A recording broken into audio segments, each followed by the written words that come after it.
Hello, everybody. Welcome back to ADHD Power Tools. Today, as usual, we have Brooke Schnittman with us, and we have Jeff Copper, who's revisiting us over here. Jeff, it's good having you. Thanks for having me on. I enjoyed your guys' work, and I enjoy working with you, so it's a pleasure. Of course, of course. And for those who Thank you so much.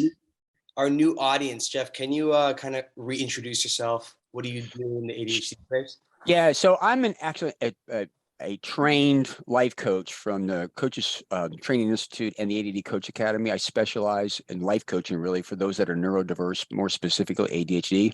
Been doing it since like 2007, back when dinosaurs roamed the earth. As a result of that, I over the years, I have my podcast, Attention Talk Radio, my video channel, Attention Talk Video. I do a lot of speaking. I'm on the editorial board of Attention Magazine, so I'm kind of like all things attention. Awesome, awesome.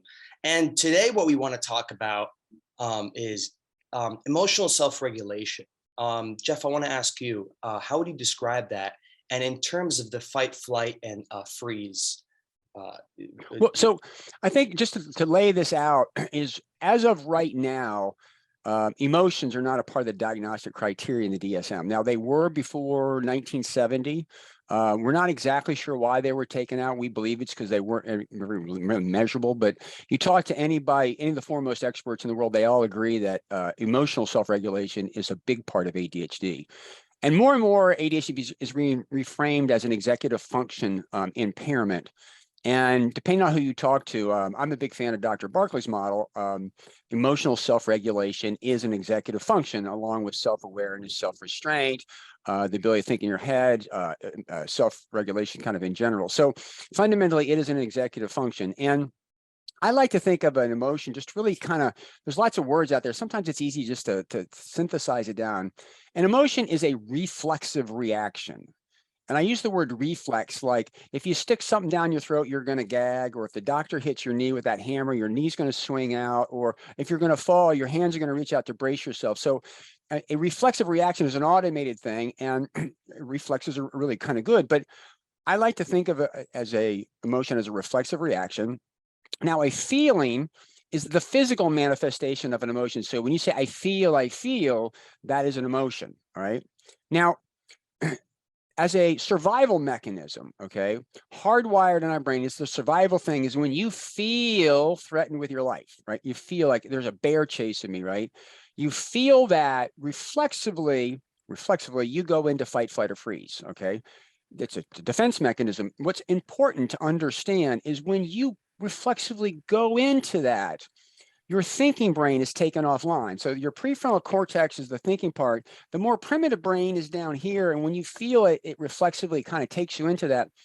And it's real important is when you're there, you're not even, you can't remember what you're supposed to do because it is all primitive. Now, first responders do a lot of training. You know, everybody don't panic. Let's calm down. The idea is you got to pause and you got to bring your thinking brain online so you can think a little bit more rationally.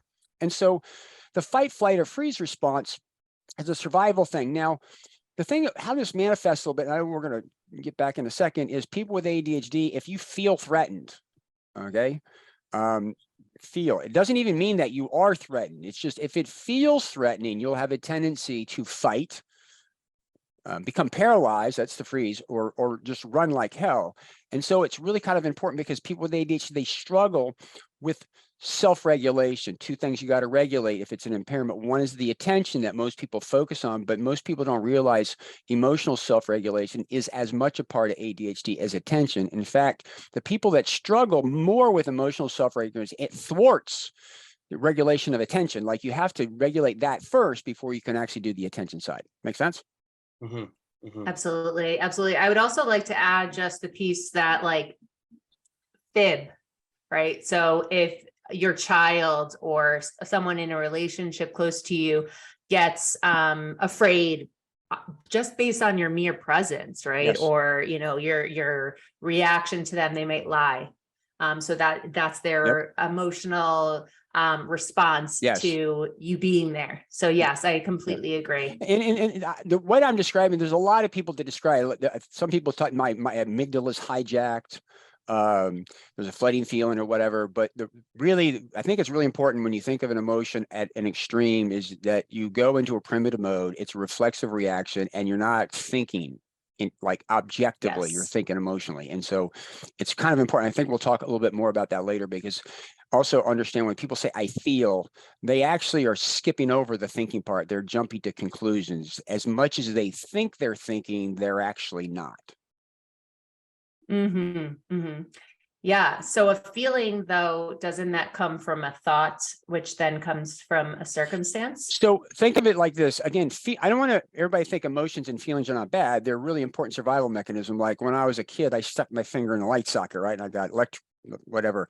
You can take a look at something and go, I don't feel like that's good. Like I sense danger. Like you might see red in the Sure. wild or whatever. It's a survival mechanism. But the thing about it is people don't question their feelings. Okay. So a lot of times a person with ADHD will say, I feel like that person is mad at me, or I feel like that person is rejecting me. Right. Okay. Right. Well, and that's the story that they're creating. well, it might feel that way because maybe you were in an interaction and you told a joke and the other person didn't laugh at it. Well, it doesn't mean they're rejecting you or they don't like you. Maybe they just have a different style of humor. But that feeling that they're having, and you're drawn in the past, I'm jumping to the conclusion that they're rejecting me, they don't like me.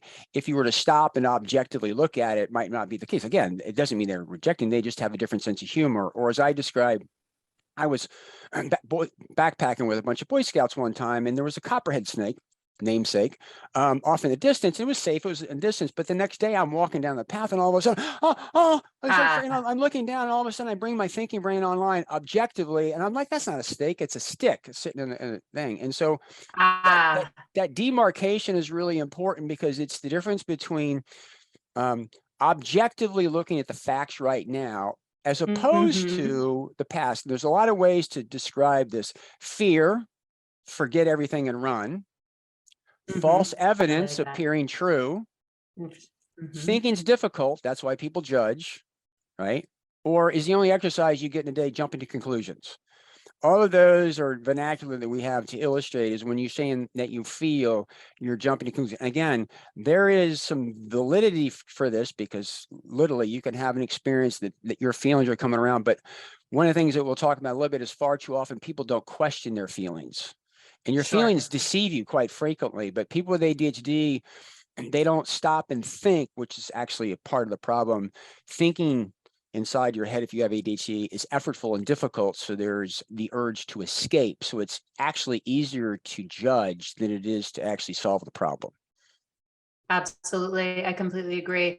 I like to think of stop, select, and simplify. So stop yourself in the tracks. Like, what are you starting to feel? Because sometimes physically things are happening to you and you don't even realize why they're happening. So once you start getting that stress response or that feeling somehow, then what's causing that?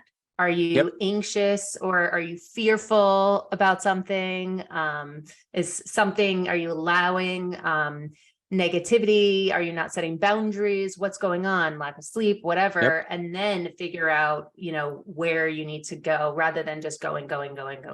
You bring up a really good point is that when you are in an emotional state, you don't really know that you're in an emotional state and your emotions are unpredictable. So what's the trigger to let you know that you're emotional? Exactly. The general guideline is your body doesn't lie. So, as Brooke, you go to the body, like, what does my body feel like? I did an interview in 2014 with Sesame Street. And back then, cool. season 43. My daughter's obsessed with Elmo right now. Season 43 was all about self-regulation. The whole season was me want cookie me way, but we were talking about emotional self-regulation. And to kind of support what you're saying, Brooke, is what they were using is the Muppets. To help preschoolers discern the difference between emotions, between maybe anger and frustration and, sadness or whatever, because they needed to be able to name it. And then they would help the like kids. The zones of regulation. Yeah. And where does sadness show up or where does frustration in my neck, in my chest? So that if the preschoolers could feel it, that's the trigger. Hey, I'm frustrated. So now they know they're at a frustrated state. That's the pause. Then the idea is they want to belly breathe to get more oxygen into your brain to bring your prefrontal cortex online, and you count to 3 to distance yourself from the trigger, and then you go to talk to somebody. So what you were just describing is textbook the way you manage emotional self-regulation. First, you have to recognize that you're in that state and often listen to the body to catch yourself. Then pause, take those deep breaths, and then bring the thinking brain on, begin in like, okay, what's going on here? Why is this? Is that really a snake or a stick or kind of whatever? And it's one of the things that I describe. It's the easiest thing for me to describe for people with ADHD. It's the most difficult for them to execute. And what I just described is really ubiquitous. It's the same process. People use different words in different times and places, but I've studied this a lot. Again, you got to be self-aware enough to feel it in your body, to catch yourself and pause, bring your thinking brain online, be more objective as opposed to reactive. And again, it's quite challenging for people with ADHD. Yeah. And something else, if you guys don't mind me sharing, I was working with a neuroscientist, and she was mentioning putting a bell on a door or a cabinet, wherever. And every time you open that door or cabinet, then you just catch your thought, because we very often, as we were just talking about, just go, go, go, go. So it's another strategy to just think about like, what was I just thinking? Let me stop and pause. And it's just that bell or that alarm, like that Pavlov theory of reminding yourself about, to stop.